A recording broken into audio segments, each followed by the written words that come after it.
Bapa di dalam surga, Tuhan Yesus Kristus Sang Kepala Gereja, sujud syukur kami kepadamu ya Tuhan.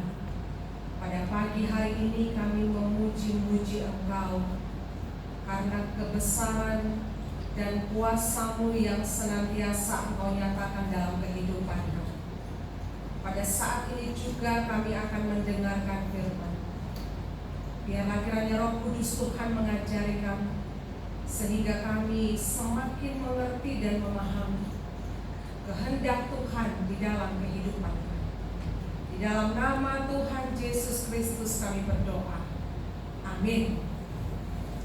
Semua, jemaat yang terkasih dalam nama Tuhan Yesus Kristus, mari kita buka Alkitab kita dari Yesaya 25 ayat 6 sampai dengan ayat yang ke-9.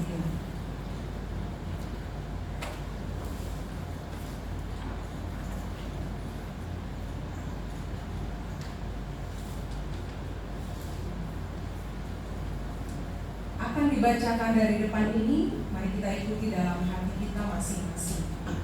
Yesaya 25 ayat 6 sampai dengan 9. Ucapan syukur karena musuh sudah musnah. Demikian firman Tuhan. Tuhan semesta alam akan menyediakan di Gunung Sion ini bagi segala bangsa-bangsa suatu perjamuan dengan masakan yang bergemuk, suatu perjamuan dengan anggur yang tua benar, masakan yang bergemuk dan bersumsum, anggur yang tua yang disaring endapannya. Dan di atas gunung ini Tuhan akan mengoyakkan kain perkabungan yang diselubungkan kepada segala suku bangsa, dan tudung yang ditudungkan kepada segala bangsa-bangsa. Dia akan meniadakan maut untuk seterusnya, dan Tuhan Allah yang akan menghapuskan air mata daripada segala muka, dan aib umatnya akan dijauhkannya dari seluruh bumi, sebab Tuhan telah mengatakannya. Pada waktu itu orang akan berkata, sesungguhnya inilah Allah kita yang kita nanti-nantikan supaya kita diselamatkan. Inilah Tuhan yang kita nanti-nantikan. Marilah kita bersorak-sorak dan bersuka cita oleh karena keselamatan yang diadakannya. Amin. Sampai demikian pembacaan firman Tuhan. Shalom untuk kita semua. Shalom. Bapak Inang, apakah suara saya terdengar jelas di belakang? Oke. Pujilah Tuhan. Selamat Paskah untuk kita semua. Selamat Paskah. Apakah tadi sudah menyalam kiri dan kanan mengatakan selamat Paskah? Boleh diulangi sekali lagi, katakan dengan wajah yang penuh dengan kemenangan. Selamat Paskah, Tuhan Yesus sudah bangkit. Iya. Jemaat yang terkasih dalam nama Tuhan Yesus Kristus, ada istilah yang mengatakan kebahagiaan manusia katanya ditentukan oleh 3M. Mar duit, mar harta, mar anak boru. Benar atau tidak? Saudara lantas yang ketika 3 ini ada dalam hidup kita, sepertinya masih banyak yang berpikir, benar atau tidak itu ya? Tetapi ada juga istilah yang mengatakan kebahagiaan sejati bisa saja ditentukan oleh 3M. 3M juga. Mar Tuhan, mar haporsayaun, pakon mar hamubau. Benar atau tidak Bapak? Benar. Oh, ini semua katakan benar. Berarti semuanya lebih memilih kebahagiaan sejati daripada kebahagiaan yang biasa-biasa saja. Harapan kita semua bahwa itu ada dalam diri kita. Kita menjadi orang yang bersuka cita, kita menjadi orang yang berbahagia, karena topik mingguan pada minggu ini adalah bersukacitalah karena keselamatan sudah dinyatakan dalam kehidupan kita. Jemaat yang terkasih dalam nama Tuhan Yesus Kristus, hari ini kita merayakan Paskah. setiap tahun kita merayakan Paskah. Adakah makna yang berbeda dalam diri kita? Adakah sesuatu yang berbeda yang kita alami pada hari ini ketika tahun lalu juga kita merayakan Paskah? Harapan kita ada bahwa Paskah yang kita rayakan tahun lalu itu tidak sama seperti yang kita rayakan sekarang. Bahwa Paskah tahun ini, hari ini, itu memiliki kualitas yang lebih baik, semakin baik, dan semakin luar biasa. Jemaat Tuhan, Minggu Paskah bukan hanya berbicara tentang Yesus sudah bangkit, kubur sudah kosong. Tetapi Minggu Paskah adalah sebuah ruang. Mari kita bayangkan, Minggu Paskah adalah sebuah ruang yang mengarahkan umat untuk mengingat, mengenang, memikirkan sedalam-dalamnya kasih dan pengorbanan Yesus di kayu salib. Lakukan dalam ruang perjumpaan dengan Tuhan ketika kita merayakan Paskah. Mengingat, mengenang, kemudian memikirkan sedalam-dalamnya kasih dan pengorbanan Yesus di kayu salib. Jemaat Tuhan, Bapak Ibu pemuda-pemudi, sedalam apakah kita memikirkan kasih Tuhan dalam hidup kita? Pernahkah kita berada dalam satu waktu di mana waktu itu kita mengingat dan mengenang secara mendalam bahwa Tuhan Yesus sungguh baik dalam hidup kita? Bahwa tanpa Dia siapalah kita ini? Bahwa tanpa Dia kemanalah akhir dari hidup kita? Paskah membawa kita pada ruang ini. Ketika jalan penderitaan sudah dimulai, mari kita ingat ambilan 2 minggu yang lalu, Yesus dielu-elukan di Yerusalem. Jalan penderitaan itu dimulai. Tidak sedikit pun Yesus menarik langkah untuk mundur ke belakang. Tetapi ketika waktunya telah tiba, ketika penderitaan yang begitu berat sudah di depan mata, Yesus melakukan sesuatu yang mulia dan tanpa diduga-duga. Dia membasuh kaki murid-muridnya. Dia menandakan, memberitahukan kepada orang-orang bentuk dari kerendahan dalam pelayanan, bahwa yang tinggi, yang kuasa melayani kita manusia yang berdosa. Kemudian ketika penderitaan itu sudah nyata di depan matanya, pada malam itu Dia mengasingkan dirinya. Dia berdoa dengan konflik batin yang begitu luar biasa, mengajak seluruh umat dalam segala penderitaan kita untuk sebentar mengasingkan diri, melihat bagaimana Tuhan berkarya dalam diri kita. Bahkan ketika penderitaan itu sudah nyata di depan mata, pada malam itu Dia melakukan perjamuan makan dengan murid-muridnya, menandakan kedekatan yang tidak ada batasnya. Jemaat yang dikasihi Tuhan, pada saat ini kita merayakan Paskah bersama-sama di tempat ini. Kita menyaksikan bahwa Yesus telah menyelesaikan jalan penderitaan dengan satu kata, kemenangan. Amin. Dia sudah menyelesaikan jalan penderitaan itu dengan setia sampai ke garis finish. Satu kata yang diberitakan kepada kita pada saat ini, kemenangan itu sudah dinyatakan. Kita adalah orang-orang yang sudah dimenangkan. Amin. Percaya kita Bapak Inang? Apakah kita orang yang sudah dimenangkan? Amin. Kita adalah orang yang sudah dimenangkan. Jemaat yang terkasih dalam nama Tuhan Yesus Kristus, kalau kita masuk ke dalam konteks firman Tuhan pada saat ini, dalam kitab Yesaya 25 ayat 6 sampai dengan ayat 9, konteks yang terjadi pada saat ini adalah ketika bangsa Israel sedang mengalami ancaman. Saya sering mengatakan bahwa kehidupan manusia tidak terlepas dari ancaman.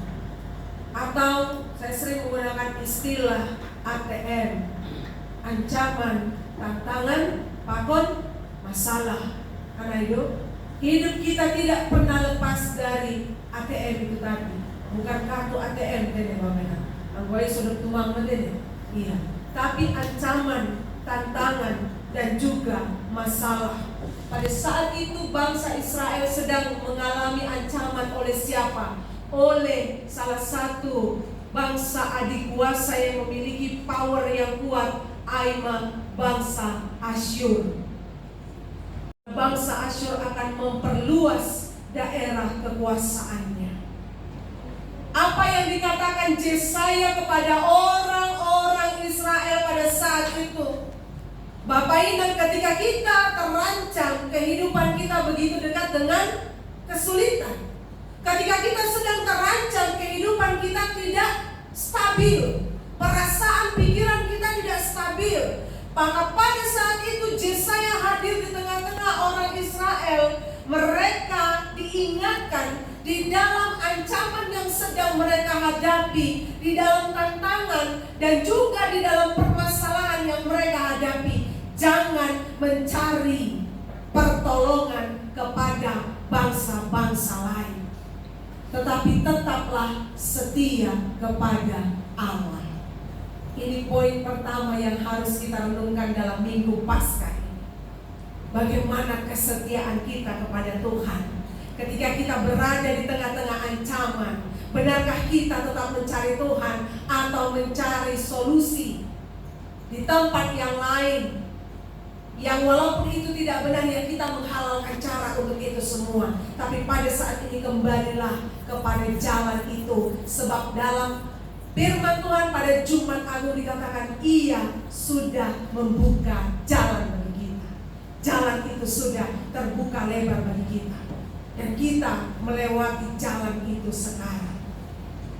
Jemaat yang terkasih dalam nama Tuhan Yesus Kristus, mari kita perhatikan pada teks firman Tuhan ini ada dua gambaran suasana yang berbeda.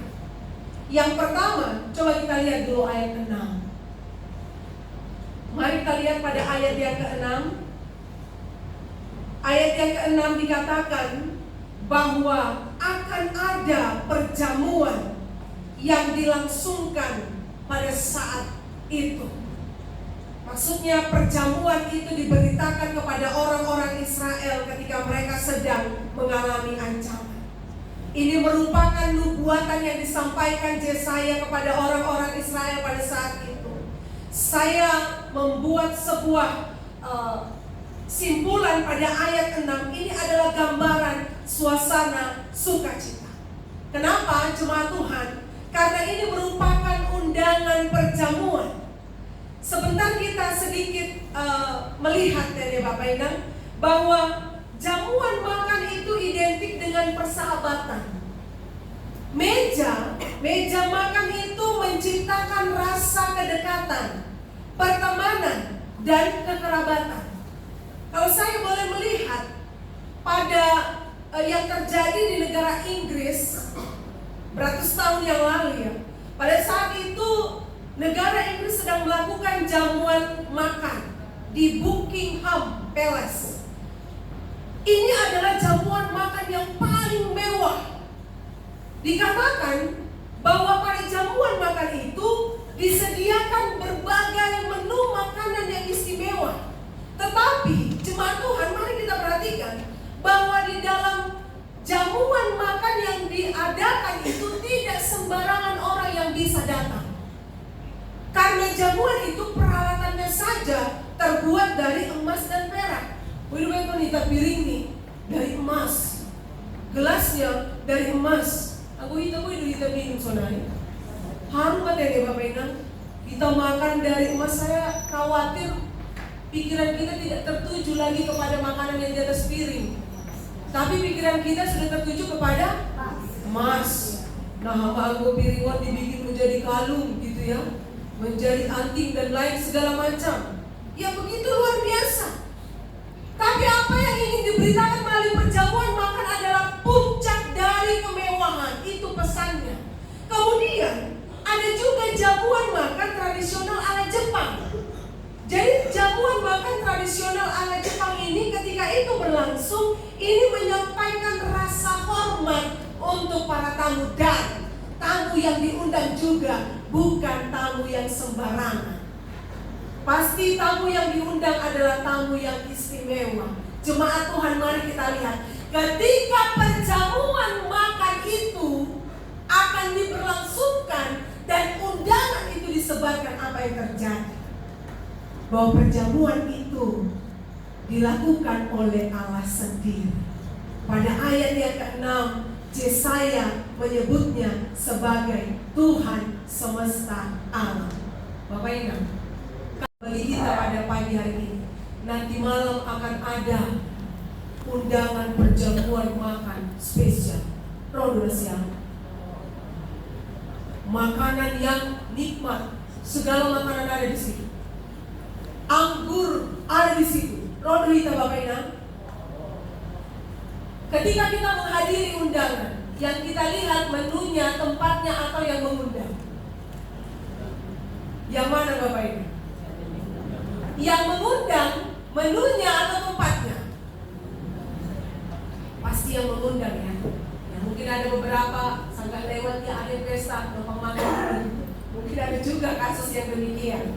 Tapi sungguh luar biasa bahwa undangan perjamuan itu bukanlah undangan dari raja orang Israel, tapi undangan perjamuan itu adalah dari Tuhan semesta alam. Saya melihat dalam sebuah tulisan bahwa Tuhan semesta alam ini merujuk kepada istilah militer yang memiliki makna Tuhan sedang berperang dan berjuang untuk umatnya. Bayangkan Bapak Ibu, Tuhan semesta alam memiliki makna Tuhan sedang berjuang, Tuhan sedang berperang untuk umatnya dan juga untuk kita pada saat ini. Kemudian Tuhan semesta alam itu memiliki arti bahwa Allah sedang menampilkan dirinya sebagai panglima bala tentara yang besar. Ketika Tuhan tampil sebagai pahlawan dalam kehidupan siang, senang atau tidak kita Bapak? Dia hadir sebagai pahlawan dalam hidup kita. Dia memerangi, dia juga ikut berperang dalam hidup kita ketika kita berada di dalam peperangan daging misalnya. Ketika kita sedang berada di dalam perhambaan dosa misalnya.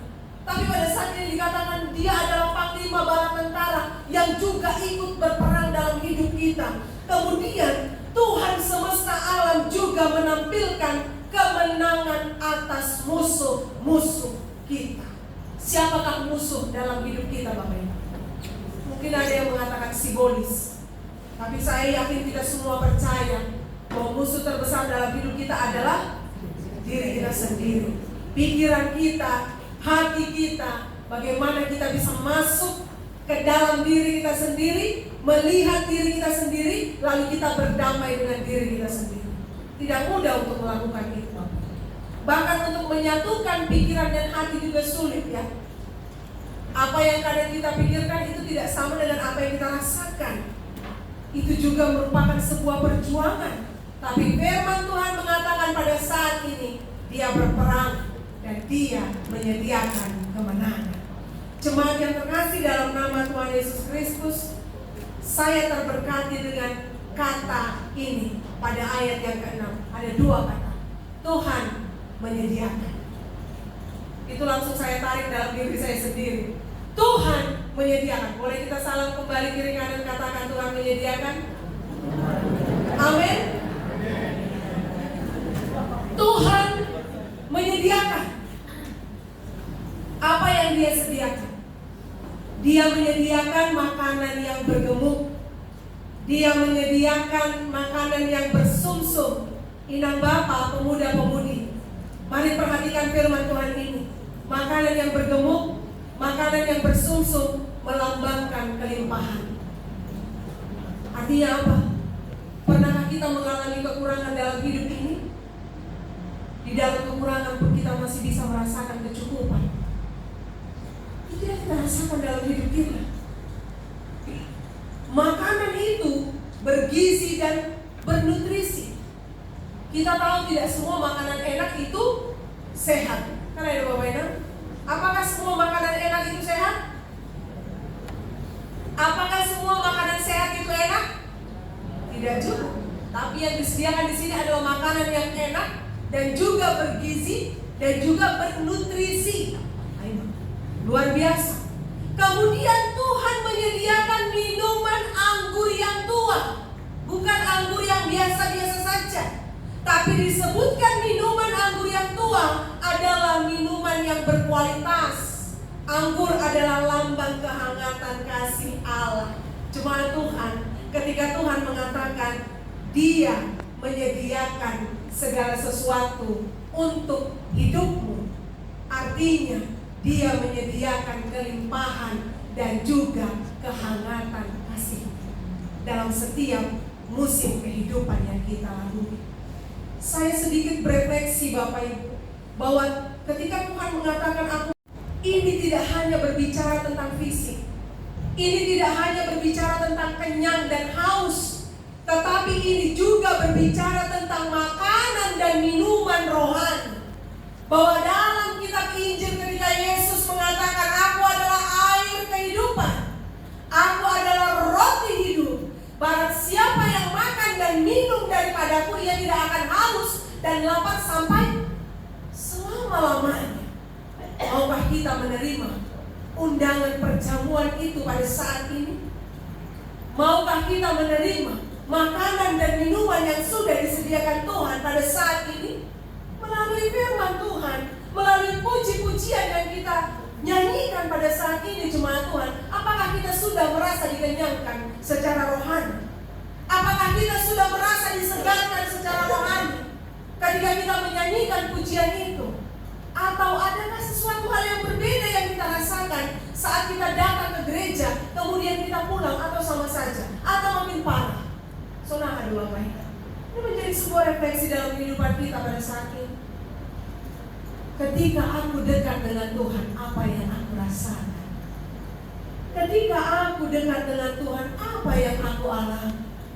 Ketika aku dekat dengan Tuhan, apa yang ku berikan dan apa yang ku terima dari Tuhan? Renungkanlah ini, Bapak Ibu, jemaat yang terkasih dalam nama Tuhan Yesus Kristus. Makan dan minum bukan persoalan kampung tengah ya. Tetapi makan dan minum yang dikatakan di sini adalah persoalan kampung halaman kita yang kekal itu. Bahwa pada suatu hari kita akan pulang kembali ke kampung halaman kita yang kekal itu. Bukan mungkin di Sigodang, bukan mungkin di Daguridolo, atau bukan mungkin di Samosir, Bapak Ibu. Tetapi kampung halaman yang kekal itu adalah rumah Bapa di sorga. Amin. Kita bersama-sama kembali pulang ke rumah Bapa pada waktunya. Karena undangan itu sudah disebarkan kepada kita. Kemudian jemaat yang terkasih dalam nama Tuhan Yesus Kristus, apa yang dilakukan Tuhan alam, Tuhan semesta alam ini? Mari perhatikan dulu pada ayat 7 sampai dengan ayat 8. Saya juga sangat terberkati atas apa yang saya baca pada ayat 7 sampai dengan ayat 8. Pada ayat 7 ada disebutkan bahwa Tuhan semesta alam akan mengoyakkan kain perkabungan. Apakah itu kain perkabungan? Saya tadi ungkapkan Adoni John, pernahkah Asia menyaksikan atau menghadiri duka seorang inang nama Balu? Ritual adat inang nama Balu itu ada tudung yang diletakkan di atas kepalanya. Pernah melihat? Ya, mungkin ada yang mengatakan sering. Jadi kain perkabungan itu dalam tradisi Yahudi itu diletakkan di atas kepala. Nah biasanya ketika kain itu diletakkan di atas kepala, bagi orang yang ada kain perkabungan di atas kepalanya akan sulit untuk melihat dengan jelas. Sama seperti inang nama Balu atau bapak nama Balu, mungkin tene bapak inang, ketika ada plus tujung itu di atas kepalanya, mungkin sulit bagi dia untuk bisa melihat secara jelas karena itu diletakkan persis di kepalanya begitu ya. Tapi mari kita lihat apa makna dari kain perkabungan ini. Jadi kalau kita merefleksikan dalam kehidupan kita, Boleh kita tunjuk tangan siapa yang sudah pernah mengalami duka cita di sini, jemaat Tuhan? Kehilangan orang tua, kehilangan suami, istri atau anak? Hampir 50%. Bagaimana rasanya? Sulit atau tidak melewati proses duka itu? Jadi kalau perkabungan itu sedikit berbeda dengan kedukaan. Bapak Ibu, kalau kedukaan itu setelah saya dalami ya, kalau kedukaan itu tidak hanya berbicara tentang kehilangan orang yang dekat, tapi kedukaan itu kehilangan barang yang kita sayangi juga. Kedukaan itu mungkin kita pindah ke suatu tempat, kemudian kita beradaptasi, kita kehilangan sahabat-sahabat. Tapi kalau perkabungan ini adalah tentang kehilangan orang yang dekat, kerabat atau sahabat. Maka kalau berbicara tentang perkabungan, Bapak Ibu, saya belakangan ini sering sekali mewawancarai terkhusus Inang Nama Baru yang sudah mengalami duka cita karena kehilangan suami. Begitu luar biasa duka yang dihadapi karena kehilangan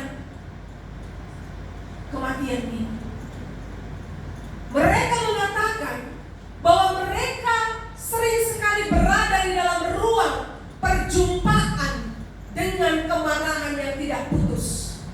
Mereka sering berada di dalam ruang perjumpaan dengan penolakan atas kenyataan yang mereka alami. Mereka juga mengatakan bahwa mereka berada di dalam ruang kesepian yang berkepanjangan, sehingga transisi itu tidak begitu mudah untuk dilalui, dan itu bisa memberikan stresor yang begitu luar biasa, dan air mata begitu dekat dengan keadaan itu. Makanya kalau kita lihat pada ayat yang ke-8, Dia, Tuhan semesta alam akan menghapus air mata. Sebelum Tuhan mengatakan Dia menghapus air mata, Dia mengatakan bahwa Dia akan meniadakan maut. Jemaat Tuhan, berbahagia dan bersukacitalah ketika keselamatan itu sudah kita terima pada saat ini. Sebab apa? Sebab kematian kekal tidak lagi menjadi milik kita. Dan ini juga menjadi sebuah peneguhan bagi kita semua. Ketika pun kematian fisik ada di depan mata, pada pagi hari ini mari kita sama-sama mengimani bahwa kehidupan yang kekal sudah menanti kita. Bahwa akan ada ujung di dalam perjalanan kehidupan, kedukaan, perkabungan yang kita alami. Apakah itu dalam kitab Yohanes dia mengatakan Dia sudah menyediakan tempat dan rumah bagi kita. Dia sudah meniadakan maut, Dia sudah menghapus air mata, dan Dia melakukan itu untuk kita semua. Maka jemaat yang terkasih dalam nama Tuhan Yesus Kristus, mari pada pagi hari ini kita sama-sama merenung di tempat ini. Merenung dengan sedalam-dalamnya. Ketika Yesus sudah bangkit, Dia mengalahkan maut, Dia mengalahkan dosa. Ada kekuatan yang diberikan pada kita yang hadir di tempat ini bersukacita. Itu yang disebutkan pada ayat yang ke-9, bahwa segala yang dinanti-nantikan itu sudah menjadi jawaban. Bahwa harapan itu sudah ada dan nyata, maka tidak lagi ada alasan bagi kita untuk hidup di dalam keraguan-raguan. Tidak ada lagi alasan bagi kita untuk hidup di dalam ketakutan. Tidak ada lagi alasan bagi kita untuk hidup di dalam kekhawatiran. Kenapa? Karena Tuhan sudah menyatakan segalanya di dalam hidup kita. Jemaat yang terkasih dalam nama Tuhan Yesus Kristus, topik mingguan dalam minggu ini seperti yang saya katakan, bersukacitalah karena keselamatan. Keselamatan yang dimaksud di sini adalah kemenangan. Bolehkah pada saat ini kita sama-sama merenungkan bahwa berkali-kali Tuhan memenangkan kita dari pertandingan kehidupan ini? Pernahkah kita mengalami sebuah perjalanan sulit, melewati sakit penyakit, Bapak Ibu? Pernahkah kita mengalami perjuangan yang sulit, perjalanan yang sulit melewati pemulihan perekonomian, atau untuk pemuda-pemudi yang ada di tempat ini dalam pencapaian masa depan yang cerah dan penuh dengan harapan. Bukankah jalan itu begitu terjal? Tapi pada saat ini, mari kita sama-sama merenungkan bahwa Allah telah memenangkan kita dari perbudakan dosa. Allah telah memenangkan kita dari kematian kekal. Itu artinya Allah juga akan memenangkan kita dari kekhawatiran, ketakutan, dan kesepian. Amin. Dia akan memenangkan kita untuk itu semua. Bahkan ketika kita berada pada lorong kehidupan yang paling gelap sekalipun, ingatlah bahwa Tuhan ada di situ untuk memberikan terangnya, supaya kita boleh melihat bahwa ternyata lorong yang gelap itu hanya sebuah jalan yang tidak panjang, yang hanya pendek. Di lorong yang gelap itu ada Tuhan yang menemani kita. Ingatlah jemaat Tuhan, ketika mempersiapkan firman ini, saya ingat dengan Daniel. Bagaimana Tuhan memenangkan Daniel dalam hidupnya. Sekalipun Daniel masuk ke dalam gua singa, Tuhan datang di sana untuk memenangkannya, sehingga Daniel tidak mati dimakan oleh singa, tapi dia tetap hidup. Saya juga teringat dengan Petrus. Ingatkah kita jemaat Tuhan ketika Yesus berjalan di atas air, kemudian Yesus mengatakan, "Mari Petrus." Lalu Petrus juga ikut berjalan di atas air. Tapi apa yang terjadi ketika Petrus takut? Dia tenggelam. Tapi mari kita perhatikan ketika Yesus ada bersama dengan kita dan kita memegang erat tangannya, sekalipun Petrus masuk jatuh ke dalam air itu, tetapi Yesus tidak membiarkannya mati tenggelam. Bolehkah kita berefleksi pada saat ini? Sekalipun saya berada dalam penderitaan yang sulit, kehidupan rumah tangga yang sulit, kehidupan perekonomian yang sulit, entah apapun yang sulit dalam hidup kita, kaula muda yang ada di tempat ini, ingatlah bahwa Yesus akan tetap memegang tangan kita. Dan kematian fisik itu mungkin bisa terjadi dalam hidup kita, begitu ngeri, tetapi Tuhan sudah menyediakan kehidupan yang kekal. Maka mari tetap aktif di dalam iman. Bergeraklah terus, sebab Yesus sudah melakukan itu dan meneladankan itu kepada kita semua. Amin. Kita bersatu di dalam doa. Bapa di dalam surga, terima kasih untuk firman yang sudah kami dengarkan pada saat ini. Kami bersyukur sebab Engkau baik dalam hidup kami. Engkau memberkati kehidupan kami, bahkan Engkau memberikan kekuatan kepada kami hingga pada hari ini. Tuhan Yesus, pada saat ini kami telah mendengarkan firman-Mu. Sungguh kami percaya bahwa firman-Mu tidak akan berlalu begitu saja. Engkau akan memberikan kekuatan bagi kami. Engkau akan memberikan kesanggupan bagi kami untuk memenangkan segala pertandingan kehidupan yang sedang kami jalani pada saat ini. Di dalam nama Tuhan Yesus Kristus kami berdoa dan bersyukur kepada-Mu. Amin. Tuhan memberkati engkau dan melindungi engkau. Tuhan menyinari engkau dengan wajah-Nya dan memberi engkau kasih karunia. Tuhan menghadapkan wajah-Nya kepadamu dan memberi engkau damai sejahtera. Amin.